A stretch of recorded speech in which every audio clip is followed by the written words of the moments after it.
Bonjour à tous, je vous retrouve aujourd'hui pour une nouvelle vidéo ennuyante, mal montée mais extrêmement informative et éducative sur les compléments alimentaires que je prends en ce moment, particulièrement sur deux compléments que je recommande à absolument tout le monde. Alors le premier complément que je recommande, c'est les oméga 3. Donc ici des huiles de poisson, donc des oméga 3 d'origine animale, donc de l'EPA et du DHA, en opposition avec l'ALA qui est l'oméga 3 qu'on retrouve plutôt dans les sources végétales. Alors les oméga 3, ça apporte des bienfaits autant pour la santé que pour les performances et la composition corporelle. On va commencer par l'effet sur la santé. Les oméga 3, c'est assez important pour la santé cardiaque, parce que ça joue sur deux principales choses. Le principal effet, c'est une baisse des triglycérides. À savoir que des triglycérides hauts sur la durée, c'est un facteur à risque pour les maladies cardiovasculaires. La deuxième chose aussi, c'est que les oméga 3 ont un effet sur l'arythmie cardiaque. Et en plus de ça, les oméga 3 ont un effet anti-inflammatoire. Donc les trois combinés font que les oméga 3 sont, je dirais, presque obligatoires pour la prévention des maladies cardiovasculaires. Et c'est pour cette raison que je les recommanderais, déjà pour l'aspect santé, à absolument tout le monde. Ensuite, pour l'aspect composition corporelle, donc en ce qui concerne la prise de muscle, la perte de gras, c'est moins évident que pour l'amélioration de certains marqueurs de santé, mais plus récemment, on a des évidences qui vont dans ce sens-là. On a découvert que les oméga 3 pouvaient légèrement faciliter la perte de gras et pouvaient également améliorer, augmenter les adaptations suite à un entraînement de résistance, c'est-à-dire la prise de muscle. C'est un effet plus mineur que ce qu'on peut observer notamment sur la baisse des triglycérides, mais c'est toujours un effet entre guillemets bonus parce que dans tous les cas, j'aurais à recommander les oméga 3, ne serait-ce que pour leur rôle sur la prévention des événements cardiovasculaires. En plus de ça, on a aussi des évidences sur une amélioration des symptômes de la dépression liée à la consommation d'oméga 3. Si vous souhaitez donc consommer suffisamment d'oméga 3, je vous recommande de vous complémenter, parce que c'est dur d'avoir tout ce qu'il nous faut via votre alimentation quotidienne. Je vous recommande la prise de 1 à 3 grammes de combinaison d'EPA plus de DHA. Ce que ça veut dire, c'est que je ne vous demande pas de consommer 1 gramme d'huile de poisson par jour, mais plutôt de vous assurer que dans les huiles de poisson que vous consommez, vous obtenez une combinaison totale de 1 à 3 grammes. Je vous prends un exemple rapide.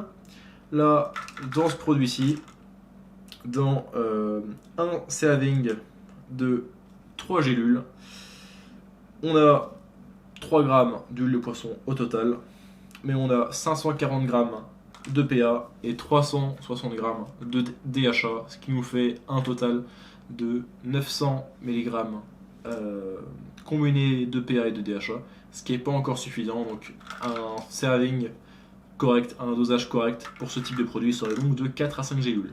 Donc faites bien la distinction entre le grammage d'huile de poisson et le grammage de combinaison de PA plus DHA que vous obtenez. Si vous souhaitez vous passer complètement à la supplémentation, il faudra alors consommer plus régulièrement des poissons gras comme du maquereau, du saumon, des sardines et autres poissons gras. Le deuxième complément que je prends tous les jours et que je recommande à quasiment tout le monde, c'est la créatine monohydrate.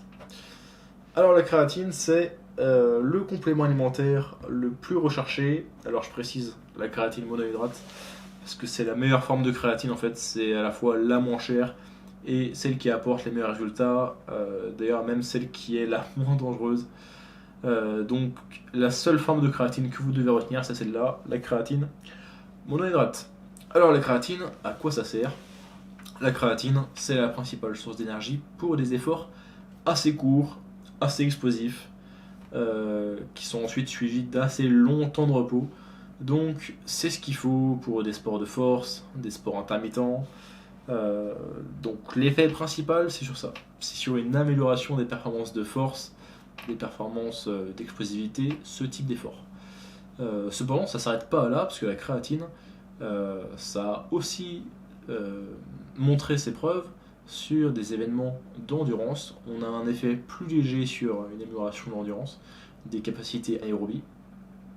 Ce qui fait qu'en fait, c'est un complément que je pourrais recommander à l'intégralité des athlètes. Parce que dans tous les cas, même si vous n'obtiendrez pas les meilleurs bénéfices de la créatine si vous êtes un athlète d'endurance comparé à un athlète de force, il y aura quand même des légers bienfaits à la prise de créatine, d'autant plus que c'est un complément assez peu cher. Donc la créatine, ça apporte des bénéfices pour les sports de force, un petit peu pour les sports d'endurance, et c'est particulièrement important, même particulièrement utile pour la musculation, parce que ça peut améliorer vos gains de masse maigre, donc vos gains musculaires sur la durée. Au début, on n'était pas certain de ça, parce qu'on savait que la créatine améliorait les performances sur des efforts assez courts, donc des efforts se rapprochant de la musculation, mais on ne savait pas si sur la durée, ça permettait de faire plus de muscles grâce à ces performances accrues. La même question pourrait maintenant se poser pour la caféine, par exemple. Mais sur la durée, il semblerait qu'il y ait même d'autres facteurs, d'autres mécanismes qui permettent de faire des meilleurs gains musculaires sur la durée. Notamment, une des hypothèses, ce serait que la rétention d'eau que permet de faire la créatine monohydrate permettrait, via cette hydratation-là, d'apporter plus de nutriments aux muscles, mais ça reste encore assez flou. En bref, on n'a même pas besoin de savoir quels sont les mécanismes exacts, mais sur la durée, la prise de la créatine monohydrate peut vous permettre de gagner un petit peu de muscle sur la durée. Ensuite, quelque chose de moins connu, c'est que la créatine monohydrate, ça permet d'améliorer légèrement les capacités cognitives, particulièrement chez des adultes de plus de 50 ans, même s'il peut avoir un effet sur l'intégrité de la population. Quelques informations additionnelles à savoir sur la créatine monohydrate, c'est que c'est un complément qui bénéficie encore plus aux végétariens et végétaliens qu'aux omnivores, parce que dans l'alimentation, la créatine monohydrate, on en retrouve dans les viandes rouges. Pour vous donner une petite idée, on a environ 5 grammes de créatine dans 1 kg de steak, dans 1 kg de viande rouge.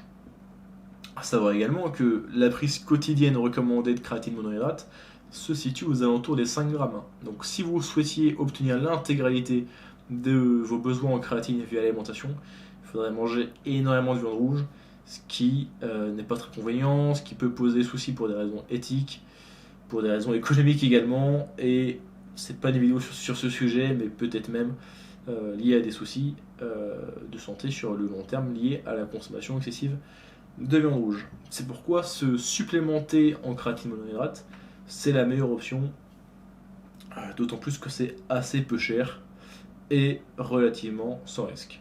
Il faut également que vous sachiez que tout le monde ne répond pas de la même façon à la créatine monohydrate et que c'est un de ces compléments où il y a ce qu'on appelle des non-responders en anglais, c'est-à-dire des individus qui ne bénéficient pas du tout de la consommation de créatine.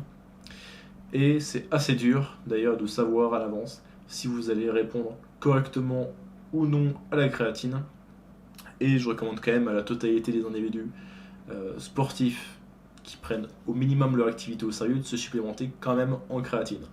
Parce que même si physiologiquement vous pouvez être un non-responder, et bien si vous ne le savez pas, vous allez quand même pouvoir bénéficier de l'effet placebo, donc ça aura quand même un petit effet sur vous, même si physiologiquement ça ne fera absolument rien. Vous pouvez faire le choix de faire d'abord une phase de charge, entre guillemets, de créatine monohydrate, auquel cas vous choisirez pendant la première semaine de consommation de prendre entre 20 et 25 grammes de créatine par jour. C'est quelque chose qui peut se faire pour avoir les résultats plus rapidement, puisque dans le cas inverse, vous devriez attendre 3 à 4 semaines avant de commencer à avoir les bienfaits complets de la prise de créatine.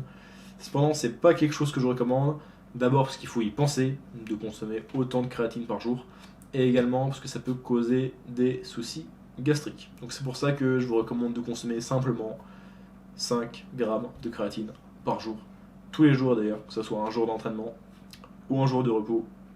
Vous consommez ça en une ou plusieurs prises par jour selon ce qui vous arrange, et ce avec vos repas. A savoir également que puisque la créatine monohydrate se stocke avec de l'eau, il va falloir augmenter un petit peu votre hydratation lorsque vous commencez à vous supplémenter. Voilà, c'est tout pour cette vidéo monotone et ennuyante. Je vous remercie et je vous félicite de l'avoir regardé jusqu'au bout. Et je vous rappelle que si vous êtes intéressé par un suivi ou une consultation nutritionnelle, vous pouvez me contacter par mail.